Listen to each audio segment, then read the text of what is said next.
Donald Trump is desperate to convince you that he doesn't know anything about Project 2025. He doesn't want to know anything about Project 2025, and it's definitely not setting the agenda for his second term. But that has obviously always been a ridiculous, blatant lie. It's becoming more obvious, more blatant. Let's put a stake in the idea that there's any separation between those two with this. The critical job of institutions such as Heritage is to lay the groundwork, and Heritage does such an incredible job at that. And I'm telling you, with Kevin and the staff, and I met so many of them now, I took pictures with among the most handsome, beautiful people I've ever seen. I didn't like that picture. If you could lose that picture, please, would you, Kevin? But this is a great, no, he says I won't do that.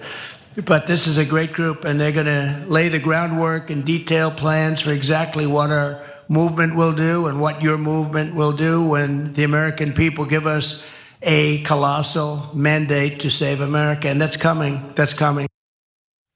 So they're gonna lay out the groundwork for exactly what we're going to do in our second term.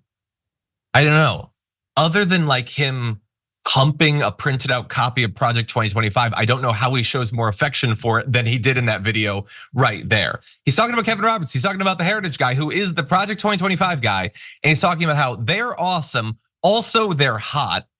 I don't know what that has to do with anything, and also objectively untrue, not that that matters, but and also it's the agenda. It is the agenda, that's what they're gonna do. And then after doing all of those videos and like, oops, now they've come out, he tries to say things like he has nothing to do with Project 2025. Even in his denouncing of it, he says that many of the points are fine. Others are absolutely ridiculous. And by the way, I agree, they are ridiculous, but they're your ideas. They got them from your speeches, okay? I have no idea who's behind it, he said.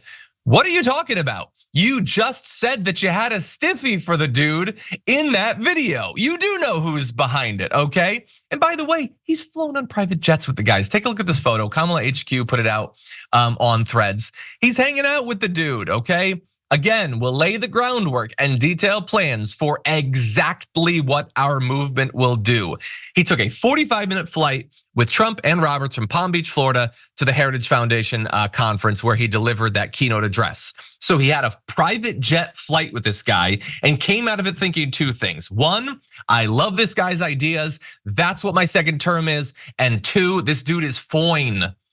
And so both parts of that are weird, but that's what he's saying. And the attempts to distance themselves are just so pathetic. They get more pathetic though, okay? Setting aside Donald Trump, let's turn to Kevin Roberts. So Kevin Roberts, as you probably know, we did a video on it a few days ago, has a book coming out. And it's all about how their project is awesome and it's gonna take back Washington and it's all great. And it's crazy deranged stuff, okay?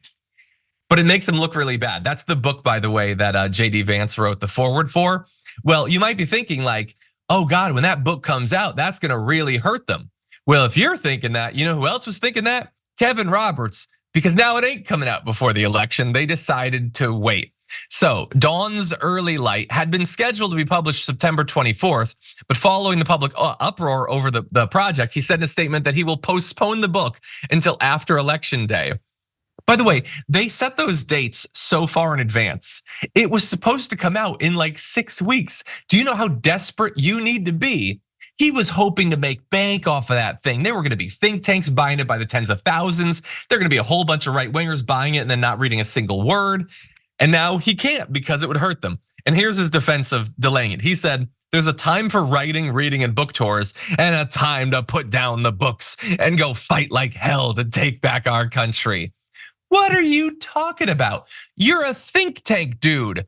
Writing and reading is literally the only thing you've done for a half century. That's your whole job. To the extent that you ever fight for anything, it's by reading stuff and then writing other stuff. But the issue is that you did write stuff and now you just don't want people to read it. Not because it doesn't represent what you want to do and not because it doesn't represent what Donald Trump is gonna do, but because it does. And people found out about it. You messed up, you got too cocky, you put a funny name on it, Project 2025, made it super easy for people to reference this insane agenda. And a lot of people in media and in politics and in pop culture made sure that everyone looked into it. And now you guys realize that you are so wildly out of step with the American mainstream that it could kill your chances of getting Donald Trump elected. And so they're gonna try to not talk about it for a couple months. They're not gonna put the book out for a couple of months. but that has nothing to do with whether it would be the actual agenda for the second term. Trump already told you. He just doesn't want you to remember.